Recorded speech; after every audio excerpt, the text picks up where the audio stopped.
Hello friends, welcome to my channel Shreyasi Karmakar 76। তো সকাল সকাল কিন্তু আমি চলে গেছিলাম পড়তে, কিন্তু কোথার থেকে উড়ে এসে জুড়ে বসলো পিরিয়ডস। তো দেখলাম যে পিরিয়ডস হয়ে গেছে, এবার কি হবে।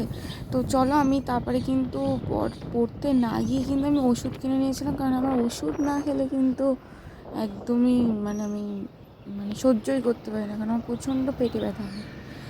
তো তারপরে কিন্তু ওকে যখন বললাম যে এরকম ব্যাপার, তা ও বললো চল তাহলে একটুখানি চা খেয়ে আসি গরম গরম, তোরও ভালো লাগবে। আর এত সকাল সকাল যখন বেরিয়েছি আর বাড়ি যাব না, একটু পরেই বাড়ি যাব।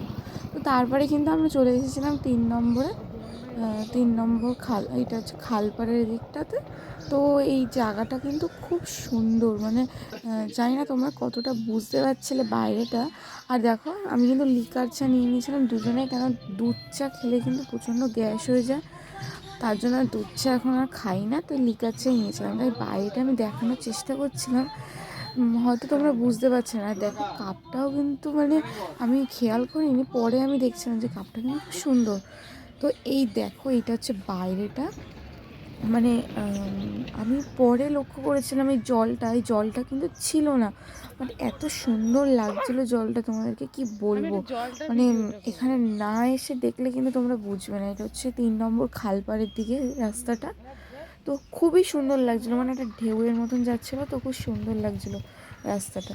তো আর চারিদিকে তো মাঠ, আর এরকম হচ্ছে চায়ের সেগুলো দোকানগুলো, খুবই সুন্দর। এখানে প্রচুর লোক হয়, যেহেতু এখন অনেকটাই সকাল, তো তাই কোনো লোক এখনো আসেনি। তো চলো এখান থেকে কিন্তু আমরা বেরিয়ে পড়েছি, কারণ আমার আর ভালো লাগছিলো না শরীরটা। তো এই যে এইখানে হচ্ছে আরেকটা হচ্ছে মেন রোডের উপরে একটা আছে, আর আমরা একটু ভিতরেরটাতে গেছিলাম। তো এখন কিন্তু আমরা বেরিয়ে পড়েছি বাড়ি যাওয়ার উদ্দেশ্যে। তো ওটা হচ্ছে 3 নম্বর শ্মশান। তো ওখান থেকে আমরা ঢুকিনি, যেহেতু বুঝতেই তো পারছো কেন ঢুকিনি। তাই কিন্তু আর আমরা ওখান থেকে বেশিরভাগ দিন যাইও না, আমরা সোজা দিয়েই আসি। আর এটা হচ্ছে 3 নম্বর। 3 নম্বরে কিন্তু আমি চা খাই না, তোমাদের আগের ভিডিওটাও আমি বলেছি, আমি 3 নম্বরে দাঁড়াতেই পছন্দ করি না, এত লোক থাকে আমার ভালোই লাগে না দাঁড়াতে। তো আমি একটুখানি নিরিবিলি একটু ফাঁকা জায়গাতেই আমার একটুখানি বেশি ভালো লাগে। আর শুনতেই তো পাচ্ছিলো ওই ক্যাফেটাতে একটু গান টানও চলছিলো, আমার কিন্তু খুবই ভালো লাগে। তো তারপর আমার ঘরের জিনিস একটু লাগলো বলে একটু আমি একটা কটা জিনিস একটু লাগতো, আমার একটু ঘরে একটু কাজ চলছিলো, তাই আমি কটা জিনিস কিনে নিয়েছিলাম। তো কি কাজ তোমরা কিন্তু পরে দেখলে কিন্তু বুঝতে পারবে। দেখো আমার মুখ চোখের অবস্থা একদমই ভালো না, আর আমার শরীর কিন্তু একদমই ভালো লাগছে না। তাও ভাবলাম যে একটু ব্লগটা যখন করতেই হবে, তাই একটুখানি কোনো রকম করলাম। আর দেখো কাজ করতে কিন্তু চলে এসেছে, তো তোমরা কিন্তু দেখলে বুঝে যাবে যেটা কিসের কাজ হচ্ছে। তো যেহেতু আমি ভিডিও করি, তাই পিছনের ব্যাকগ্রাউন্ডটা চেঞ্জ করলাম। তো এই দেখো আমার ব্যাকগ্রাউন্ডটা পিছনে। তো মানে এখনও কিন্তু সাজানো হয়নি, বাট যতটা হয়েছে আমি ততটাতেই আমি ভিডিও করা কিন্তু শুরু করে দিয়েছি। আর এখন আমি যেটা যেই টাইমটাতে ভিডিও করছিলাম সেটা হচ্ছে রাত 11:30 বাজে। সারাদিন কান্নাকাটি করছিলাম, কারণ আমার প্রচণ্ড পেটে ব্যথা করে। তাই ভাবলাম যে 11:30টার সময় একটুখানি ভালো লাগছিলো বলে কি করব ভাবছিলাম, তাই একটু ভিডিও করতে বসে পড়েছিলাম। অস্বাভাবিক পেটে ব্যথা করে, এখনও করছিল ভিডিও করাকালীনও। তো তোমরা কিন্তু বলো পিছনে ব্যাকগ্রাউন্ডটা কেমন হয়েছে আর কীভাবে আমি সাজাবো, তোমরা আমাকে একটু আইডিয়া দিও। আর এই যে আমার ডেলি রুটিন, এটা হচ্ছে ল্যাক্টোগ্যালিমেন্ট। আমার কিন্তু মুখটা তোমরা আশা করি জানি না কতটা বুঝতে পারছো, আমার কিন্তু প্রচণ্ড মানে আগের যেটা ছিল সেটার থেকে কিন্তু খুবই ভালো পর্যায়ে আমার মুখটা এসেছে। আমার স্কিনটা কিন্তু চারিদিকে আমার গোটা গোটা উঠে গেছিলো। তো এইটা মেখে কিন্তু আমি কিন্তু প্রচণ্ড উপকার পেয়েছি। তোমরা কিন্তু বলো এটা কে কে মাখছো, বা কে কে আমার ভিডিওটা দেখে মাখবে বলে চিন্তাধারা নিচ্ছ। আর তোমরা কিন্তু একবার মেখে দেখতে পারো, এটা কিন্তু খুবই ভালো একটা কিন্তু ক্রিম, ময়শ্চারাইজার যেটাকে বলে। তো আমার কাছে আয়না ছিল না, আয়না ছিল, মা ওটাকে ওই ঘরে লাগিয়েছিল বলে আমি আর নিয়ে আসিনি। তো এইটাই আমার সামনে ছিল, আর কাউকে ডিস্টার্ব করিনি অত রাত্রেবেলা। তো এইটা দেখেই কিন্তু আমি মেখে নিয়েছিলাম। আর এটা কিন্তু আমি যেটা একটু স্পিড করে দিয়েছিলাম বলে তোমাদের মনে হচ্ছে এটা একটু স্পিডে মাখছি, কিন্তু এটা কিন্তু একদম আস্তে আস্তে মেখেছিলাম।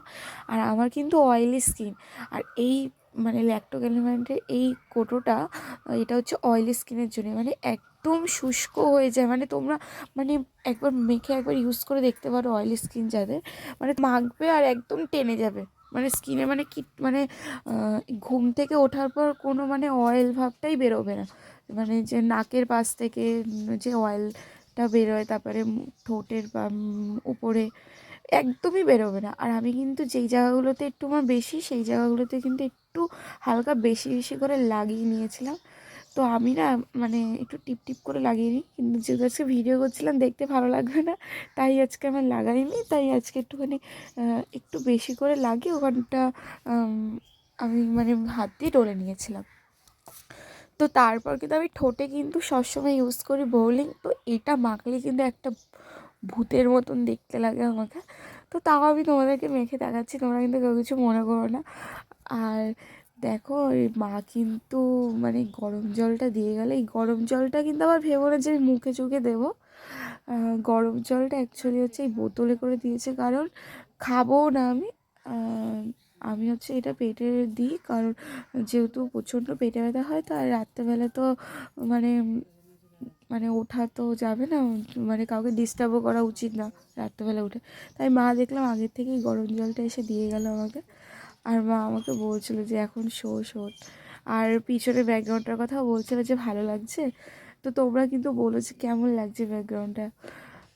তো দেখো আমার কিন্তু মাখা কমপ্লিট। তো হাতে পায়ে কিন্তু আমি কিছুই মাখি না, কারণ আমার কিন্তু মানে খুব কেমন একটা লাগে হাতে পায়ে মাখলে। তো এই গরম জলটা কিন্তু খুব উপকার। আর তোমাদের যাদের কিন্তু এই পিরিয়ডসের সময় পেটে ব্যথা হয়, তারা কিন্তু এই গরম জলটাকে ইউজ করতে পারো এরকম বোতলে করে। যাদের মানে অনেকে আছে যে ওই ব্যাগটা ব্যবহার করে, যে গরম জলের যে ব্যাগটা হয়, আমি ভুলে গেছি সামথিং নামটা। তো এটাও কিন্তু খুব ভালো। এই গরম জলটা বোতলে করে নিয়ে তোমরা যদি পেটের চারপাশ দিয়ে বোলাতে পারো তাহলে কিন্তু খুব ভালো। আর তোমাদের যদি ভিডিওটা ভালো লেগে থাকে তাহলে অবশ্যই লাইক, কমেন্ট, শেয়ার আর সাবস্ক্রাইব করতে কিন্তু একদমই ভুলো না। আর ফেসবুক চ্যানেলটাকেও প্লিজ একটু লাইক করে দিও। আর পিছনের ব্যাকগ্রাউন্ডটা কেমন লাগছে আমাকে কিন্তু অবশ্যই কমেন্টে জানিও। তো এরপর থেকে আশা করি ডেলি ব্লগ দেব। তো আজকের মতন এখানে শেষ, টাটা। নেক্সট ব্লগে কিন্তু আবার দেখা হবে। সবাইকে টাটা।